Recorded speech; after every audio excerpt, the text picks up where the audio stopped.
ಉತ್ತರಾಖಂಡ್ನ ಚಾರಣಕ್ಕೆ ತೆರಳಿದ್ದ 22 ಜನರ ಪೈಕಿ ಈಗಾಗಲೇ ಇವತ್ತು 13 ಜನರು ವಾಪಸ್ಸಾಗಿದ್ದಾರೆ. ನಮ್ಮ ಜೊತೆಗೆ ಪರ್ವತಾರೋಹಣ ತಂಡದ ಪ್ರೆಸಿಡೆಂಟ್ ಅಧ್ಯಕ್ಷರು ನಮ್ಮ ಜೊತೆಗಿದ್ದಾರೆ, SK ಮೆಹ್ತಾ ಅವರು. ಅವ್ರನ್ನೇ ಮಾತಾಡ್ಸೋಣ. ಸರ್, ಇವತ್ತು ನಿಮ್ಮ ತಂಡದ 22 ಸದಸ್ಯರು ಏನು ಉತ್ತರಾಖಂಡಕ್ಕೆ ಹೋಗಿದ್ರು, ಅದರಲ್ಲಿ ಒಂದು ದುರಂತ ನಿಜಕ್ಕೂ ಏನಾಯ್ತು ಸರ್? ಅವರೆಲ್ಲ ಯಾಕೆ ಈ ರೀತಿ ಇನ್ಸಿಡೆಂಟ್ ಆಯ್ತು ಅಂತ? The trek was very simple.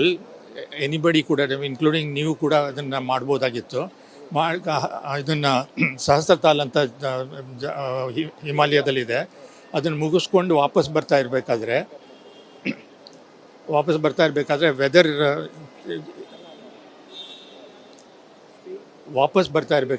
Weather change ಆಗಿ ಹೇಲ್ ಸ್ಟಾರ್ಮು ಮತ್ತು ಹೆವಿ ವಿಂಡು ಮತ್ತು ರೈನ್ಫಾಲು ಮತ್ತು ಸ್ನೋಫಾಲ್ ಎಲ್ಲ ಆಗಿ ಟೋಟಲ್ ಪಿಚ್ ಡಾರ್ಕ್ನೆಸ್ ಆಯಿತು. ಹಾಗಾಗಿ ಮನಸ್ವಿ ಹೆಗಡೆ ಅಣಬೆ ಮೌಲ್ಯವರ್ಧನೆ ಮಾಡಿ 50% ಲಾಭ ಗಳಿಸ್ತಿದ್ದಾರೆ. ನೀವು ಕೂಡ ಅವರಿಂದ ಕಲಿಬೇಕಾ? ಅವ್ರ ಜೊತೆ ವಿಡಿಯೋ ಕಾಲ್ನಲ್ಲಿ ಮಾತಾಡಬೇಕಾ? ಈಗಲೇ ಫ್ರೀಡಮ್ ಆ್ಯಪ್ ಡೌನ್ಲೋಡ್ ಮಾಡಿ. ಒಂದು ಹೆಜ್ಜೆಗೆ ಮುಂದೆ ಇಡಲಿಕ್ಕೆ ಕೂಡ ಅವ್ರಿಗೆ ಸಾಧ್ಯ ಆಗಲಿಲ್ಲ. ಅದರಲ್ಲಿ ಮುಂಚೆ ಕೆಲವರು ಮುಂದೆ ಇದ್ದವರು they manage to come to base camp and sent us a message that ಮೇಲ್ಗಡೆ ಎಲ್ಲ ಸಿಕ್ಕಾಕೊಂಡಿದ್ದಾರೆ ಅಂತೇಳಿ. Immediately we contacted government of Karnataka to organise the rescue operations. And we are highly thankful to Government of Karnataka and DC Uttarkashi for having organized everything, including helicopter rescue service. And unfortunately, 9 people we lost because of hypothermia, which happens in extreme coldness. Sir, ಆ ಒಂದು moment ನಲ್ಲಿ ಹೋದಂತ ನಿಮ್ಗೆ ನಿರಂತರ ಸಂಪರ್ಕದಲ್ಲಿದ್ರ? ಈ ಒಂದು ನಿನ್ನೆಯಿಂದಲೂ ಕೂಡ ಈ ಪ್ರತಿ ಮೂಮೆಂಟು ಯಾವ ರೀತಿ ಶೋಧ ಕಾರ್ಯಾಚರಣೆ ನಡೀತಾ ಇತ್ತು? ಅಲ್ಲಿರೋ ನಿಮ್ಮ ಹತ್ರ ಸಂಪರ್ಕದಲ್ಲಿದ್ರ? ಆ ಕುಟುಂಬಗಳಿಗೆ ಧೈರ್ಯ ಯಾವ ರೀತಿ ಹೇಳ್ತೀವಿ? As soon as we got the information, ನಮಗೆ ಇನ್ಫಾರ್ಮೇಷನ್ ಬಂದ ಮೇಲೆ ಮೇಲ್ಗಡೆಯಿಂದ ಏನೇನು ಬರ್ತಾ ಇತ್ತು ಇನ್ಫಾರ್ಮೇಷನ್ನು, ಅದನ್ನು we passed on to the family members. That way first information ಯಾವಾಗ ಬಂತು ಸರ್? ಯಾರು ಅಲ್ಲಿಂದ ಪಾಸ್ ಮಾಡಿದ್ರು? ಅವರ ಒಂದು ಪರಿಸ್ಥಿತಿಯನ್ನು ಯಾವ ರೀತಿ ನಿಮ್ಗೆ ಹೇಳ್ಕೊಳ್ತಾ ಇದ್ರು? ನಿನ್ನೆ ಬೆಳಿಗ್ಗೆ ಅಲ್ಲಿಂದ ಒಬ್ಬರು ಮೇಲ್ಗಡೆಯಿಂದ ಬಂದ ತಕ್ಷಣ ಹೇಳಿದ್ದಾರೆ 13 ಜನ ಮೇಲ್ಗಡೆ ಸಿಕ್ಕಾಕೊಂಡಿದ್ದಾರೆ ಅಂತ ಹೇಳಿ. ಇಮಿಡಿಯೇಟ್ಲಿ ವಿ ಕಾಂಟ್ಯಾಕ್ಟೆಡ್ ನಾವು government of Karnataka and started operations.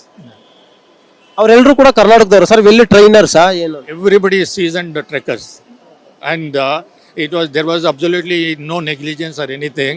It was unfortunate that against nature we are no match to nature. ಇವಾಗ ಮೊನ್ನೆ 3 ವರ್ಷದಿಂದ 4 ವರ್ಷದಿಂದ ಸುನಾಮಿ ಆಯಿತು ತಮಿಳುನಾಡಿನಲ್ಲಿ. Nobody expected, suddenly it happen. Weather change ಆದರೆ ಏನು ಮಾಡ್ಲಿಕ್ಕೆ ಬರೋದಿಲ್ಲ. I have climbed up to 22,500 3 or 4 times. Luckily nothing happened. I am safe and sound here. But ಏನಾದ್ರು ಆಗಬೇಕು ಅಂತ ಇದ್ದರೆ nothing can be done about it. ಅವ್ರು ಯಾಕೆ ಸಶಸ್ತ್ರ ಶಿಖರಕ್ಕೆ ಹೋಗಿ ವಾಪಸ್ ಬರ್ತಾರೆ ಟೈಮಲ್ಲಿ ಆಗಿದ್ದ? ವಾಪಸ್ ಬರುವಾಗ ಹತ್ಬಿಟ್ಟು ವಾಪಸ್ ಬರುವಾಗ 2 ಗಂಟೆ ಆಗಿದ್ರೆ ಸೇಫಾಗಿ ಕೆಳಗಡೆ ಬರ್ತಾ ಇದ್ರು. ಅಷ್ಟು ಮಧ್ಯೆ ಈ ಥರ ವೆದರ್ ಚೇಂಜ್ ಆಗಿ ಈ ಥರ ಆಯಿತು. ಈ ಒಂದು ಸಂದರ್ಭದಲ್ಲಿ ಕರ್ನಾಟಕ ಸರ್ಕಾರ ಇರ್ಬೋದು, ಯಾವ ರೀತಿ ಸ್ಪಂದಿಸ್ತು sir? We are highly grateful. Immediately message ಬಂದ ತಕ್ಷಣ ಚೀಫ್ ಸೆಕ್ರೆಟರಿ ಕರ್ನಾಟಕ ಕಾಂಟ್ಯಾಕ್ಟ್ ಮಾಡಿದ್ವಿ. ಅವರು CM ಹತ್ರ ಮಾತಾಡಿ ಅವರು ಕೃಷ್ಣ ಬೈರೇಗೌಡವ್ರನ್ನ ಅಲ್ಲಿ ಕಳಿಸ್ಕೊಟ್ರು. 2 IAS ಆಫೀಸರ್ಸ್ ಕೂಡ ಅಲ್ಲಿದ್ದು they are coordinated helicopter service ಅದನ್ನೆಲ್ಲ ಮಾಡೋದಕ್ಕೆ ಅನುಕೂಲ ಮಾಡಿಕೊಟ್ರು. We are extremely grateful. They didn't lose even a minute. ಈಗ ಬದುಕುಳಿದು ಬಂದವರು ನಿಮ್ಮ ಜೊತೆ ಯಾರಾದರೂ ಮಾತಾಡಿದ್ರ? ಏನು ಅವ್ರ ಅನುಭವನ ಏನು ಹಂಚ್ಕೊಂಡ್ರ? ಯಾವ ರೀತಿಯ ಬರಬೇಕಷ್ಟೇ ಹೊರಗಡೆ. ಏನಾದರೂ ಫೋನಲ್ಲಿ ಏನು ಮಾತಾಡ್ತಾರೆ, ಈ ಥರ ಆಗ್ತಾ ಇದೆ ಅಂತ ಹೇಳಿದ್ರು ಅಷ್ಟೇ. ನಾನು ಇವಾಗ ನಿಮಗೆ ಏನು ಮಾತಾಡಿದ್ನೋ that was the message. We got it from our leader. That was passed it on. ಇಲ್ದರೆ ಇಲ್ಲಿ ಇದ್ಕೊಂಡು ಅಲ್ಲಿ ಏನಾಯ್ತು ಅಂತ ಗೊತ್ತಾಗಲ್ಲ. ನೀವು ಕೂಡ ತುಂಬಾ ಗಾಬರಿಯಲ್ಲಿ ಇರ್ತೀರ ಈ ಮೆಸೇಜ್ ಬಂದಿದ ತಕ್ಷಣ. ಆ ಒಂದು ಮೂಮೆಂಟ್ ನೀವು ಯಾವ ರೀತಿ ಒಂದು ಮನಸ್ಥಿತಿ ಇತ್ತು ಅಂತ?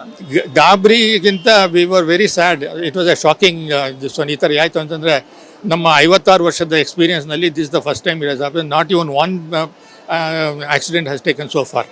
So this is a major tragedy which we are facing it. ತುಂಬಾ ಚಾರಣಕ್ಕೆ ಹೋಗಿದ್ದಾರೆ, ತುಂಬಾ ಹೈ ಶಿಖರಗಳಿಗೆಲ್ಲ ಏರಿದ್ದಾರೆ ಅವರು. ಒಬ್ಬರು 25,000 ಅಡಿ ತನಕ ಹತ್ತಿ ಬಂದಿದ್ದಾರೆ. ಅಂಥವರೆಲ್ಲ ಟೀಮಿನಲ್ಲಿದ್ದಾರೆ. ಅಂದರೆ ಈ ಥರ ಇದರ ವೆರಿ ಸಿಂಪಲ್. ಇದು 12-14 ಸಾವಿರ is no risk at all.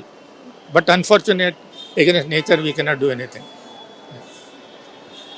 Sir, ಈಗ ಅವರೆಲ್ಲರೂ ಕರ್ನಾಟಕದವರ ಇಲ್ಲ ಬೇರೆ ಬೇರೆ ಸ್ಟೇಟ್ ಅವ್ರು ಇದ್ರ ಇಲ್ಲ ಬೆಂಗಳೂರವರ? They are all members of the association. They are coming from different places but staying in Bangalore. ಕೆಲವರು IT ಇರ್ಬೋದು, ಕೆಲವರು ಇರ್ಬೋದು ಪ್ರೊಫೆಷನ್ ಮಾಡ್ತಾ ಇರೋರು. ರಜಾ ಸಿಕ್ಕಿದಾಗ ಈ ಥರ ಪಾರ್ಟಿಸಿಪೇಟ್ ಮಾಡ್ತಾರೆ. ನೀವು ಅವ್ರಿಗೆಲ್ಲ ಗೈಡ್ ಮಾಡ್ತೀರಾ ಸರ್? ನಿಮ್ಮ ಕಡೆಯಿಂದ ನಿಮ್ಮ ಟೀಮಿಂದ ಯಾವ ರೀತಿ ಅವ್ರಿಗೆ ಸಹಕಾರ ಇರುತ್ತೆ? ಮುಂಚೆ ಹೋಗೋದಕ್ಕೆ ಮುಂಚೆ ನೀವು suppose you want to join a programme, we will interview whether you are good enough to go for climb.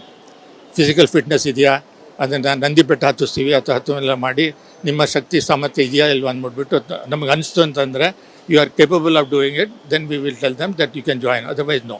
ನಾವು ಸಲೀಸಾಗಿ ಈಗ ನಾನು ಹತ್ತಬೇಕು, ನಂಗೆ ಖುಷಿ ಇದೆ, ನಾನು ಹೋಗ್ತೀನಿ ಅಂದರೆ ಆಗಲ್ಲ. ಅವ್ರು ಇಲ್ಲೇ ಎಲ್ಲರೂ ಕೂಡ ಫಿಟ್ನೆಸ್ ಆಗಿರ್ಬೇಕು. ನೀವು ಇಲ್ಲೂ ಕೂಡ ಟ್ರಯಲ್ ರನ್ ಮಾಡ್ತೀರಾ, ಬೇರೆ ಬೇರೆ ಸಣ್ಣ ಪುಟ್ಟ ಚಿಕ್ಕರಿಗೆ ಹತ್ತಿಸಿ ಅಲ್ಲೆಲ್ಲ ಸಕ್ಸಸ್ ಆದಮೇಲೆ ಕಳ್ಸೋದು. Correct, that is the way it is. Because different types of climb will be there. ಬಿಗಿನರ್ಸ್ಗೆ, ಮೀಡಿಯೋಕರ್ಗೆ ಮತ್ತು ಹೈ ಇದಕ್ಕೆ. ಅದರಲ್ಲಿ ನೀವು whether you can fit in to any one of this, then only we tell them. Everybody will not be. ಆದ್ರೆ ಇವರೆಲ್ಲರೂ ಕೂಡ ಅನುಭವಿಸ್ತಾರೆ, ಸುಮಾರು ವರ್ಷಗಳಿಂದ ತುಂಬಾ ದೊಡ್ಡ ಮಟ್ಟ ಶಿಖರಗಳೆಲ್ಲ ಏರಿದ್ರು ಅಂತ ನೀವು ಹೇಳಿದಾಗ 25,000 ಫೀಟ್ ಎಲ್ಲ ಹತ್ತಿದವರು. ಹೌದು, 1966 ಇಂದ ಸ್ಟಾರ್ಟ್ ಮಾಡ್ಕೊಂಡ್ಬಂದ್ವಿ. ರಾಕ್ ಕ್ಲೈಂಬಿಂಗ್ ಮಾಡಿದ್ವಿ, ಮತ್ತು ಬೇಸಿಕ್ ಮೌಂಟೇನಿಯರಿಂಗ್, ಅಡ್ವಾನ್ಸ್ ಮೌಂಟೇನಿಯರಿಂಗ್ ಎಲ್ಲ ಮುಗಿಸ್ಕೊಂಡು then we started doing the expeditions and all that. So ಈ ಒಂದು ದುರಂತದಿಂದ ನೀವು ಯಾವ ರೀತಿ ಓವರ್ಕಮ್ ಮಾಡ್ತೀರಾ ಸರ್? ಯಾಕಂದ್ರೆ ಆಗ್ಬಾರ್ದಾಗಿತ್ತು, ಗೊತ್ತಿಲ್ಲ, ನೀವು ಹೇಳಿದಾಗೆ ನೈಸರ್ಗಿಕ ಕೋಪ, ಯಾರು ಏನೂ ಮಾಡೋಕ್ಕಾಗಲ್ಲ. but then we will promote these adventure sports to the youngsters to become leaders, develop confidence and all that. ಇದೇ ರೀತಿ ಅಡ್ವೆಂಚರ್ಸ್ ಇನ್ನೂ ಹುಟ್ಟಾಕ್ತೀರಾ? ಯಾಕಂದ್ರೆ ಇದರಿಂದ ಏನೋ ಇನ್ಸಿಡೆಂಟ್ ಆಯ್ತು ಅಂತ ಭಯ ಭೀತಿ ಆ ಥರ ಆತಂಕ ಏನಾನ? ಆಕ್ಸಿಡೆಂಟ್ಸ್ ಆಗೋದನ್ನ ಯಾರು ತಡೆಯಲಿಕ್ಕೆ ಆಗೋದಿಲ್ಲ. ಸೇಫ್ಟಿ ಪ್ರಿಕಾಷನ್ಸ್ ನಾವು ತೊಗೊಂಡೇ ಎಲ್ಲ ಮಾಡೋದು. And will continue to do this trekking other programmes and encourage the youngsters to take it to become leaders and to become very strong in their own personality. ಪ್ರತಿ ವರ್ಷ ನಿಮ್ಮ ಒಂದು ಟೀಮ್ನಿಂದ ಎಷ್ಟು ಜನ ಕಳಿಸ್ಕೊಡ್ತೀರಾ ಸರ್? ಟೀಮ್ಗೆ ಇಷ್ಟಿಷ್ಟು ಅಂತ ಇರುತ್ತಾ ಪ್ರತಿ ವರ್ಷ? ಈಗೇನು ಟೀಮ್ ವಿಲ್ ಬಿ ಆರ್ಡಿನರಿ 15ರಿಂದ 20 depending upon what it is. If it is an ordinary trek ಜಾಸ್ತಿ ಜನ ಇರ್ತಾರೆ. ಕ್ಲಿಷ್ಟವಾದ ಪ್ರೋಗ್ರಾಮ್ ಇತ್ತು ಅಂದರೆ 8 ಅಥವಾ 10 ಲಿಮಿಟ್ ಆಗಿರುತ್ತೆ, depending upon the capacity of the person to who joins to. ಯಾರು ನಮ್ಮ ಜೊತೆ ಹೋಗಬೇಕು ಅಂತ ಬರ್ತಾರೆ ಅದನ್ನು ನೋಡಿಕೊಂಡು ವಿ ಆರ್ಗನೈಸ್ ಇಟ್. ಆ ಖರ್ಚು ವೆಚ್ಚ ಎಲ್ಲ ಅವರೇ ಭರಿಸ್ಕೋಬೇಕಾ ಇಲ್ಲ ನಿಮ್ಮ ಇದರಿಂದ ಏನಾರ ಅಸೋಸಿಯೇಷನ್? ಇಟ್ ಈಸ್ ಆಲ್ ಅವ್ರವ್ರ ಖರ್ಚು ಅವ್ರವರೇ ಮಾಡ್ಕೋಬೇಕು. ಬಿಕಾಸ್ ನಮ್ಮ ಸಂಸ್ಥೆ it's for non for profit organisation. ಆಗಿರುವಾಗ ಯಾರ್ಯಾರು ಬರ್ತಾರೋ ಅದು ಏನೇನು ಖರ್ಚಾಗುತ್ತೋ ಅವ್ರದ್ದು ತೊಗೊಳ್ಬೇಕು. ಅಲ್ಲಿ ನೀವು ಕೋಆರ್ಡಿನೇಷನ್ ಏನಾರು ಮಾಡ್ತಿರ್ತೀರಾ ಅಲ್ಲಿ ಇರುವಂಥ ಸರ್ಕಾರದನೋ ಇನ್ನೊಂದು ಮಧ್ಯಸ್ಥಿಕೆ? ನಮ್ಮ ಲೀಡರ್ ಏನಿರ್ತಾರೆ ಈಸ್ ಅನ್ ಎಕ್ಸ್ಪೀರಿಯನ್ಸ್ ಪರ್ಸನ್ನು, ಮತ್ತು ಅಲ್ಲಿ ಕೂಡ ಲಾಜಿಸ್ಟಿಕ್ ಸಪೋರ್ಟರ್ಸ್ ಇರ್ತಾರೆ, ಅವ್ರನ್ನೂ ಇನ್ವಾಲ್ವ್ ಮಾಡಿಕೊಂಡು ಅಲ್ಲಿ ಕೂಡ ನಮಗೆ ಶೆರ್ಪಾಗಳು ಇರ್ತಾರೆ, ಬೇರೆ ಇರ್ತಾರೆ, ಅವ್ರನ್ನ ಜಾಯಿನ್ ಮಾಡಿಕೊಂಡು ಸೇಫಾಗಿ ಹೋಗಿ ಬರೋದಕ್ಕೆ ಪ್ರೋಗ್ರಾಮ್ ಮಾಡ್ತೀವಿ. ಫೈನಲ್ ಆಗಿ ಸರ್, ಈ ದುರಂತದ ಬಗ್ಗೆ ಹೇಳೋದಾದರೆ ನೀವು? We did not expect this to happen, but unfortunately it has happened. Now we will face it with heavy heart that it should not have happened. And our condolences to the members of the family who have lost their... next procedure ಏನಿರುತ್ತೆ sir ಅವ್ರು ಬಂದಂಥ ಸಂದರ್ಭದಲ್ಲಿ? Next procedure ಎಲ್ಲ ಸೀದಾ ಈಗ ಅವ್ರ ಮನೆಗೆ ಹೋಗಿ ನಾಳೆ ಬೆಳಿಗ್ಗೆ ಬಾಡೀಸ್ ಬರುತ್ತೆ ಅಂತ ಹೇಳಿ ಎಕ್ಸ್ಪೆಕ್ಟ್ ಮಾಡ್ತಾ ಇದ್ದೀವಿ. ಬಂದಾಗ ಅವ್ರವ್ರ ಮನೆಗೆ ಹೋಗುತ್ತೆ, ಅವ್ರ ರಿಚುವಲ್ಸ್ ಏನಿರುತ್ತೆ ಅದು ಮಾಡ್ತಾರೆ. ನಮ್ಮ ಕಡೆಯಿಂದ we may have a prayer meeting subsequently. Thank you sir. Welcome. ಇದಿಷ್ಟು ಪರ್ವತಾರೋಹಣ ತಂಡದ ಅಧ್ಯಕ್ಷರಂತ SK ಮೆಹ್ತಾ ಅವರು ಹೇಳ್ತಾ ಇರುವಂಥದ್ದು. ಕ್ಯಾಮ್ರಾ ಪರ್ಸನ್ ಮಹೇಂದ್ರ ಜೊತೆ ಶಿವರಾಜ್ ಕುಮಾರ್, TV9 ಬೆಂಗಳೂರು.